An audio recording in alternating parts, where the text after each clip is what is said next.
আমাদের আজকের রেসিপি চুষি পুলি। প্রথমে আমরা দুধ জাল দিয়ে ঘন করে নেব।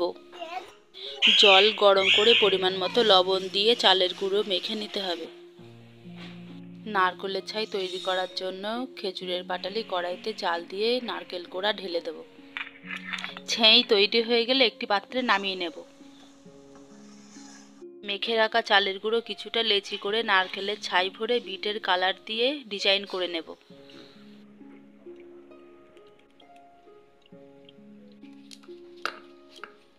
মেখে রাখা চালের গুঁড়ো দিয়ে এইভাবে আমরা চুষি পুলি তৈরি করে নেব।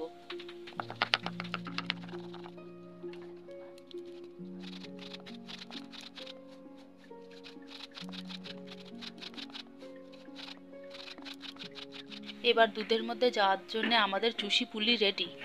দুধের মধ্যে পরিমাণ মতো লবণ, চিনি, থেতো করে নেওয়া এলাচ দিয়ে ভালো করে ফুটিয়ে নিয়ে পুলিগুলো ছেড়ে দেব।